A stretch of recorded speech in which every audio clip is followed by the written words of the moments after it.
One day they asked him, "Master, how do you know?" His answer stunned everyone. Allah sends 7 signs to his servant so they can say goodbye and prepare.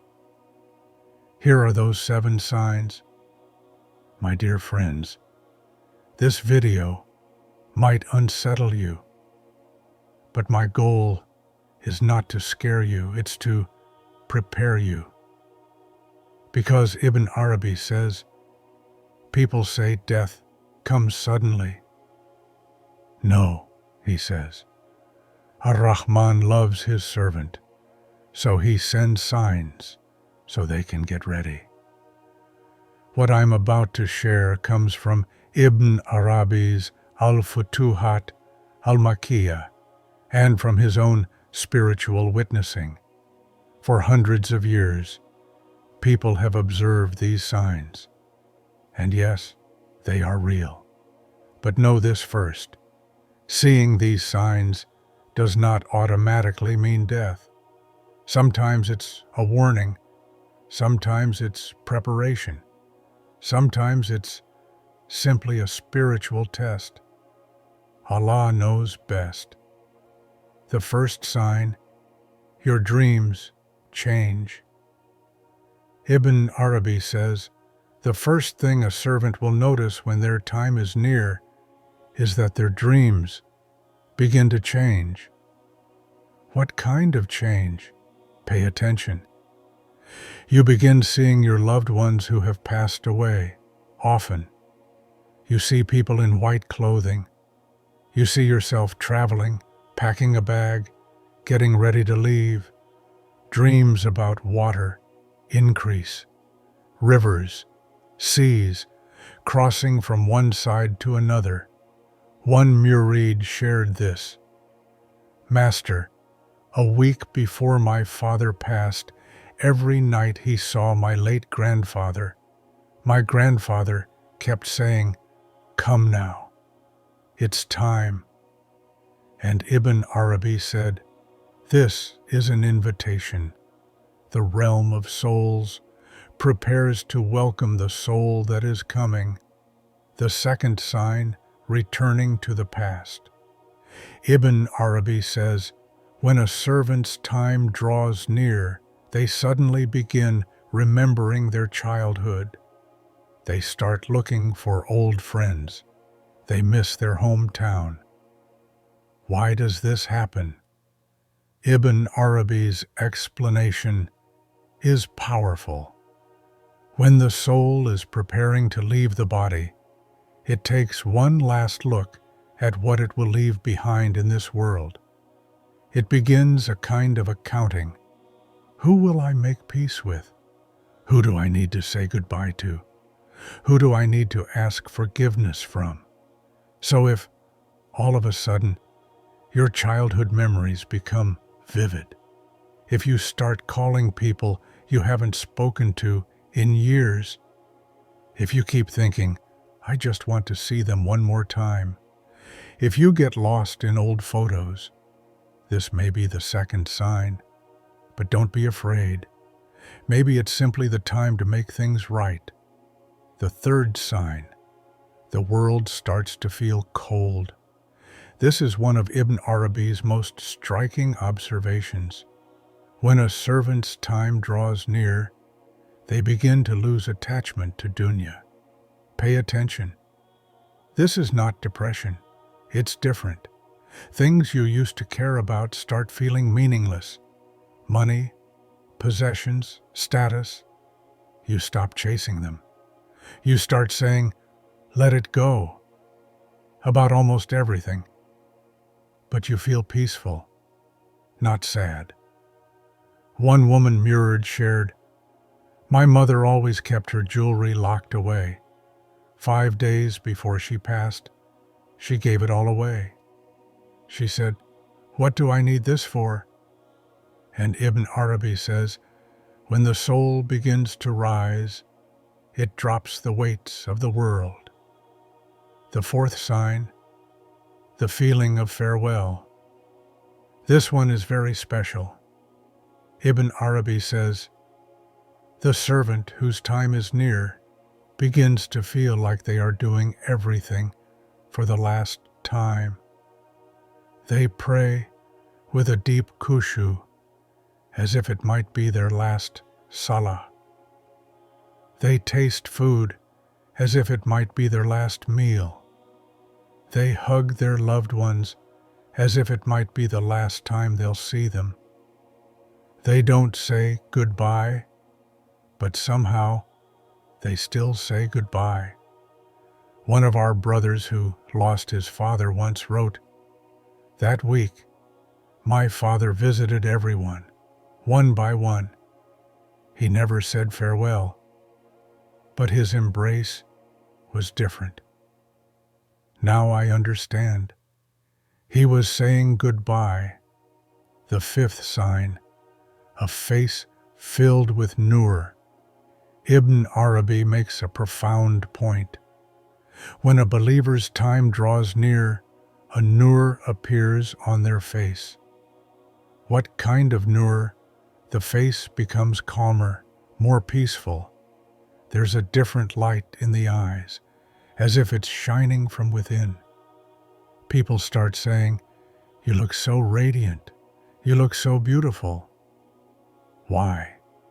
Ibn Arabi explains, when the heart begins to loosen its grip on dunya, the veil starts to thin. The soul becomes lighter. The face becomes quieter. The eyes stop fighting the world. Because a person who is constantly chasing, constantly fearing, constantly proving something, carries tension in the face.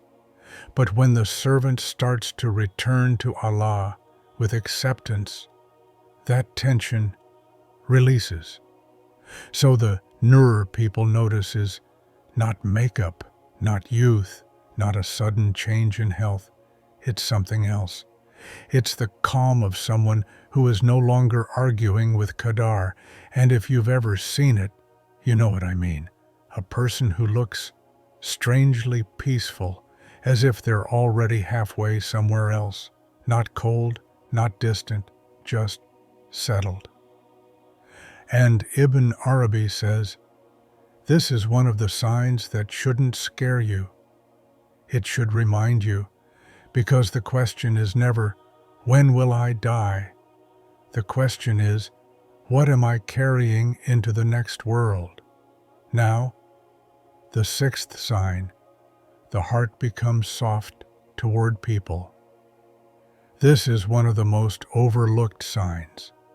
Ibn Arabi says that as a servant approaches their end, their heart begins to move toward forgiveness, not because they suddenly became naive, but because they start seeing how small the dunya really is. Things that used to feel unforgivable start feeling heavy to carry. Old grudges lose their heat. Arguments lose their flavor. Winning feels meaningless. And something else happens. You start wanting to make things right. You start thinking, is there anyone whose heart I broke? Is there anyone I owe an apology? Is there anyone I avoided because my ego was too proud? And this is the strange part.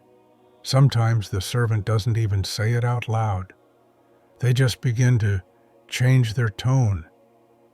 They stop being sharp. They stop being harsh. They stop enjoying conflict. They begin to speak gently. They begin to give more. Not because they're trying to look good, but because their heart is being pulled toward a different reality.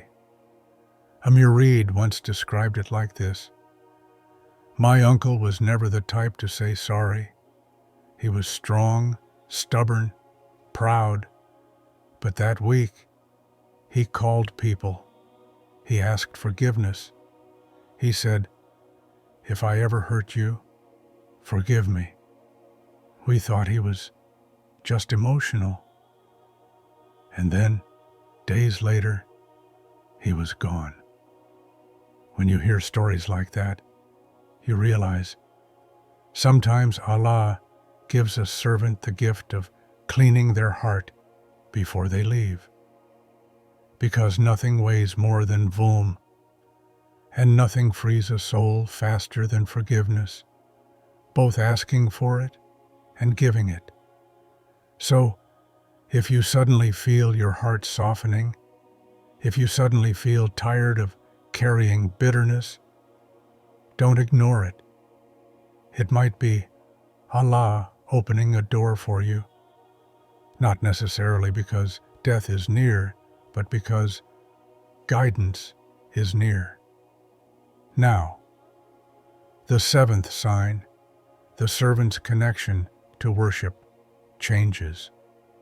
This sign is quiet, but powerful. Ibn Arabi describes that when the end approaches, the servant begins to feel worship differently. It's not always that they do more.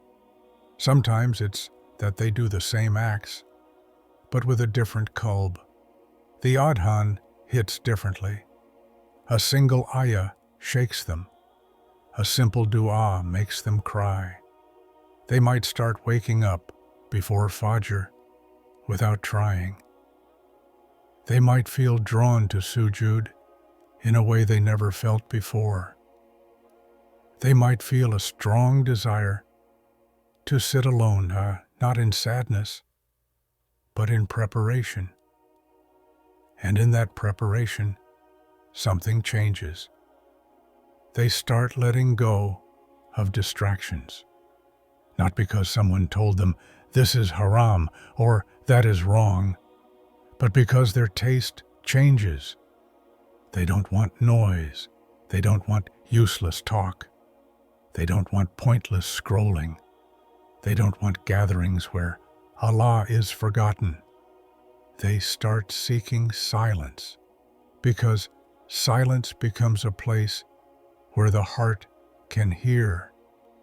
And Ibn Arabi's point is not that this only happens to perfect people. No, sometimes this happens to someone who struggled their whole life, someone who fell again and again, someone who carried sins, someone who fought their nafs for years. And then, near the end, Allah opens a door. Because Allah's mercy is not earned like wages. Allah's mercy is given. And when the servant tastes even a drop of that mercy, their priorities rearrange themselves. So if you notice this shift, if you suddenly feel pulled toward namaz, toward dhikr, toward dua, don't call it a mood. Don't say, it'll pass.